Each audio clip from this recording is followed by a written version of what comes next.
صلوا علیہ وآلہ۔ صحیح بخاری حدیث نمبر 41۔ حضور اکرم صلی اللہ علیہ وآلہ وسلم نے ارشاد فرمایا کہ جب ایک بندہ مسلمان ہو جائے اور اس کا اسلام عمدہ ہو، یقین و خلوص کے ساتھ ہو، تو اللہ اس کے گناہ کو جو اس نے اس اسلام لانے سے پہلے کیا معاف فرما دیتا ہے، اور اب اس کے بعد کے لیے بدلہ شروع ہو جاتا ہے، یعنی ایک نیکی کے عوض 10 گناہ سے لے کر 700 گناہ تک ثواب، اور ایک برائی کا اسی برائی کے مطابق بدلہ دیا جاتا ہے، مگر یہ کہ اللہ تعالیٰ اس برائی سے بھی درگزر کرے اور اسے بھی معاف فرما دے، یہ بھی اس کے لیے آسان ہے۔ صحیح بخاری حدیث نمبر 42۔ رسول اللہ صلی اللہ علیہ وسلم نے فرمایا کہ تم میں سے کوئی شخص جب اپنے اسلام کو عمدہ بنا لے، یعنی نفاق اور ریا سے پاک کر لے، تو ہر نیک کام جو وہ کرتا ہے اس کے عوض 10 سے لے کر 700 گناہ تک نیکیاں لکھی جاتی ہیں، اور ہر برا کام جو کرتا ہے تو وہ اتنا ہی لکھا جاتا ہے جتنا کہ اس نے کیا ہے۔ صحیح بخاری حدیث نمبر 43۔ رسول اللہ صلی اللہ علیہ وسلم ایک دن حضرت عائشہ رضی اللہ تعالی عنہا کے پاس آئے۔ اس وقت ایک عورت حضرت عائشہ رضی اللہ تعالی عنہا کے پاس بیٹھی تھی۔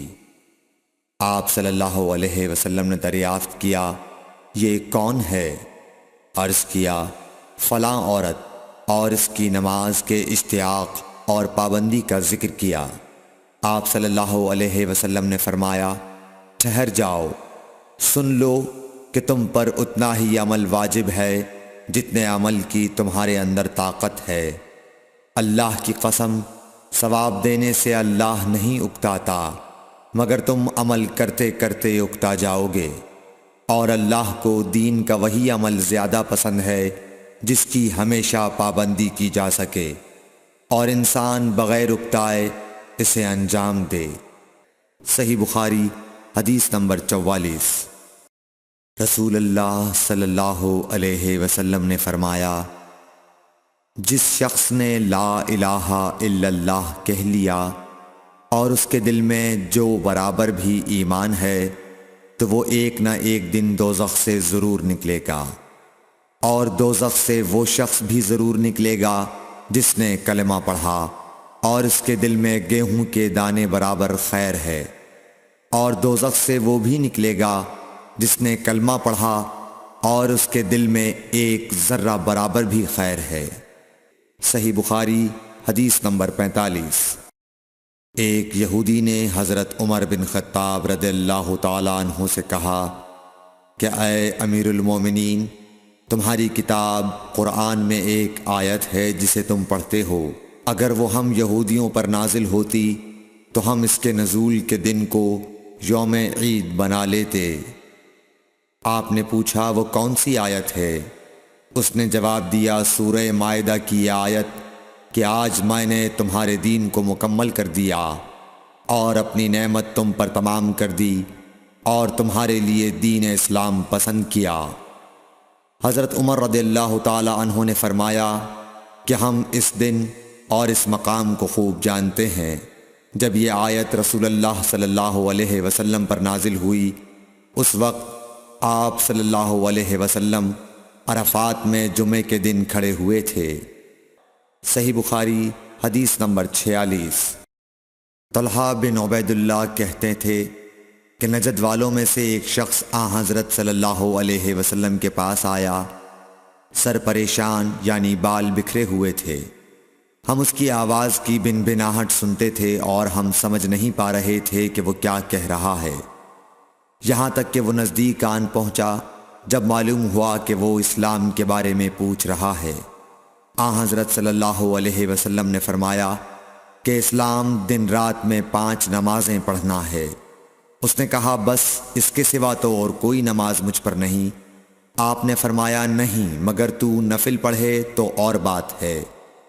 حضرت صلی اللہ علیہ وسلم نے فرمایا اور رمضان کے روزے رکھنا۔ اس نے کہا اور تو کوئی روزہ مجھ پر نہیں ہے؟ آپ نے فرمایا نہیں، مگر تو نفل روزے رکھے تو اور بات ہے۔ طلحہ نے کہا اور حضرت صلی اللہ علیہ وسلم نے اس زکوٰۃ کا بیان کیا۔ وہ کہنے لگا کہ بس اور کوئی صدقہ مجھ پر نہیں ہے؟ آپ نے فرمایا نہیں، مگر یہ کہ تو نفل صدقہ دے تو اور بات ہے۔ پھر وہ شخص پیٹھ موڑ کر چلا گیا، یوں کہتا جاتا تھا قسم خدا کی میں نہ اس سے بڑھاؤں گا نہ گھٹاؤں گا۔ حضرت صلی اللہ علیہ وسلم نے فرمایا اگر یہ سچا ہے تو اپنی مراد کو پہنچ گیا۔ صحیح بخاری حدیث نمبر 47۔ حضرت صلی اللہ علیہ وسلم نے فرمایا جو کوئی ایمان رکھ کر اور ثواب کی نیت سے کسی مسلمان کے جنازے کے ساتھ جائے اور نماز اور دفن سے فراغت ہونے تک اس کے ساتھ رہے تو وہ 2 قیرات ثواب لے کر لوٹے گا۔ ہر قیرات اتنا بڑا ہوگا جیسے احد کا پہاڑ۔ اور جو شخص جنازے پر نماز پڑھ کر دفن سے پہلے لوٹ جائے تو وہ 1 قیرات ثواب لے کر لوٹے گا۔ صحیح بخاری حدیث نمبر 48۔ حضرت صلی اللہ علیہ وسلم نے فرمایا کہ مسلمان کو گالی دینے سے آدمی فاسق ہو جاتا ہے اور مسلمان سے لڑنا کفر ہے۔ صحیح بخاری حدیث نمبر 49۔ حضرت صلی اللہ علیہ وسلم اپنے حجرے سے نکلے، لوگوں کو شب قدر بتانا چاہتے تھے وہ کون سی رات ہے۔ اتنے میں 2 مسلمان آپس میں لڑ پڑے۔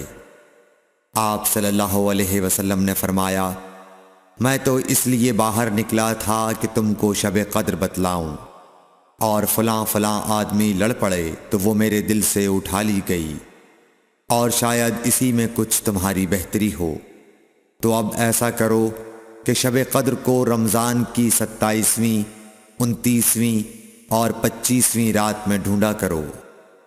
صحیح بخاری حدیث نمبر 50۔ ایک دن حضرت صلی اللہ علیہ وسلم لوگوں میں تشریف فرما تھے کہ آپ کے پاس ایک شخص آیا اور پوچھنے لگا کہ ایمان کسے کہتے ہیں۔ آپ صلی اللہ علیہ وسلم نے فرمایا کہ ایمان یہ ہے کہ تم اللہ پاک کے وجود اور اس کی وحدانیت پر ایمان لاؤ، اور اس کے فرشتوں کے وجود پر، اور اس اللہ کی ملاقات کے برحق ہونے پر، اور اس کے رسولوں کے برحق ہونے پر، اور مرنے کے بعد دوبارہ اٹھنے پر ایمان لاؤ۔ پھر اس نے پوچھا کہ اسلام کیا ہے؟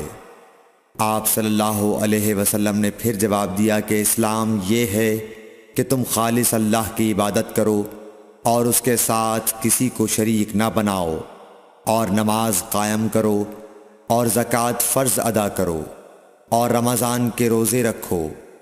پھر اس نے احسان کے متعلق پوچھا۔ آپ صلی اللہ علیہ وسلم نے فرمایا احسان یہ ہے کہ تم اللہ کی عبادت اس طرح کرو گویا تم اسے دیکھ رہے ہو۔ اگر یہ درجہ نہ حاصل ہو تو پھر یہ تو سمجھو کہ وہ تم کو دیکھ رہا ہے۔ پھر اس نے پوچھا کہ قیامت کب آئے گی؟ آپ صلی اللہ علیہ وسلم نے فرمایا کہ اس کے بارے میں جواب دینے والا پوچھنے والے سے کچھ زیادہ نہیں جانتا، البتہ میں تمہیں اس کی نشانیاں بتلا سکتا ہوں۔